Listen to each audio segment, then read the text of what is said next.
भगवान तक पहुंचाएगा कौन?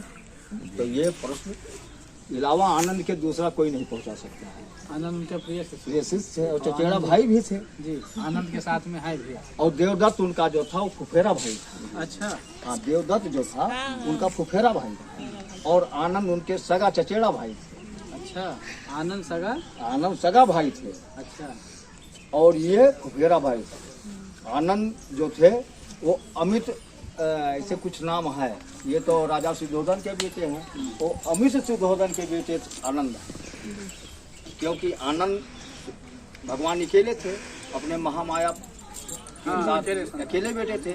दूसरी रानी के वो नंद पैदा हुआ और ये अपने माँ बाप के अकेले आनंद थे। तो बचपन से उनके साथ में वो थे। फिर ये वृक्ष के बारे में जब लोग ने प्रश्न उठाया कि यहाँ पर कोई ऐसी चीज़ लगाया जाए, निशानी रहा जाए, ताकि हम उनको मान करके पूजा अर्चना करें, हम लोगों को आने जाने में बड़ी तकलीफ होती है।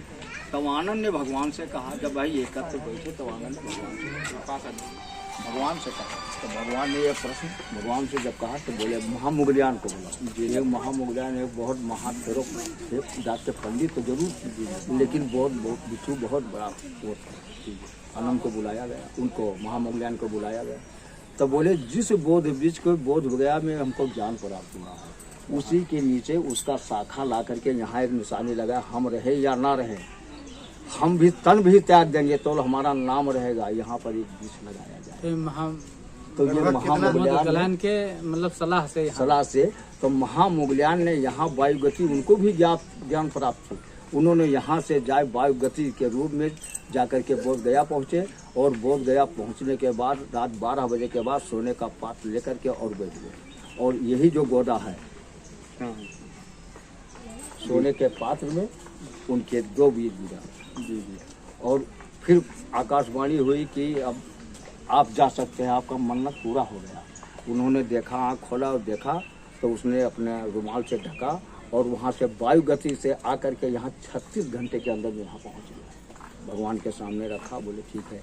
ये जो सामने देखा है, इसके बाद में जो मकान वो सामने दिखाई दे रहा है, भगवान को जब अपना पूजा पाठ से थोड़ा आराम करना होता था तो वही है, उसका नाम है कौसंबी कुटी। कौसंबी कुटी पे इसको रखवा दिया और उसमें मिट्टी भुरभुरी करके उस बीज को रखा गया, पानी थोड़ा डाला गया। वो जब पौधा इतने लगभग हो गया तब आनंद से कहा कि आनंद अब हमारा समय यहाँ से ख़त्म हो गया है, अब ख़त्म हो गया है, चलना चाहिए कहीं और जगह चर्चा करना चाहिए। ठीक है भगवान, तो लेकिन इस वृक्ष को रोपित कर दिया गया। तो बोले आनंद कहीं ऐसा ऊंचा जगह खोजो कि इस वृक्ष को लगाया जाए। तो जेतौन भर के अंदर 65 एकड़ में घूम डाला तो यही एक जगह ऊंचा मिला। तो बोले यही एक जगह, तो बोले ठीक है। तो बोले इसको लगाएगा कौन अब? तो बोले ये राजा परसेंजीत का बगीचा उनका है, राजा परसेंजीत के हाथ से लगा। तो राजा परसेंजीत को जब बुलाया गया तो राजा परसेंजीत का रहा कि भगवान मैं नहीं लगा सकता हूँ, कि हिंदू धर्म में हमारे 2 चीज़ नहीं लगाया जाता। बोले कौन कौन सा चीज़? बोले एक पीपल का वृक्ष और दूसरे कटहल का वृक्ष, ये हिंदू समाज में नहीं लगाया जाता है, कटहल का। तो उसने कहा फिर लगाएगा कौन?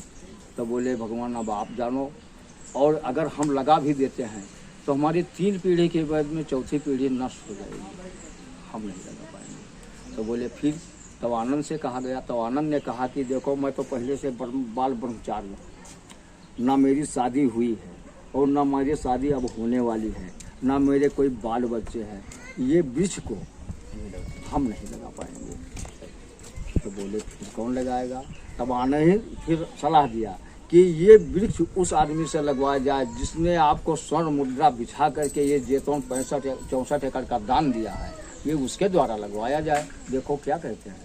तो वो सुदर्शन को भी बुलवाया गया। तो सुदर्शन ने कहा कि क्यों ये वृक्ष को लगा सकते हो? सुदर्शन मैं और से लगा सकता हूँ। तो कहा ठीक है आप लगाए। तो बोले उसने मेरे पास बहू है, मेरे पास बीवी है, मेरे पास बच्चे हैं, मेरे पास बच्चियाँ हैं, हमारे पास तो सब कुछ मौजूद है। भगवान जो कुछ देना था अब आपको हम संपत्ति दे दिया, अब हमारा क्या होगा, हम तो लगाएंगे। फिर इसको आनंद ने गड्ढा खोदा, सुदत्त सेठ ने उस वृक्ष को उसमें रोपित किया और भगवान ने अपने हाथ से काट दिया।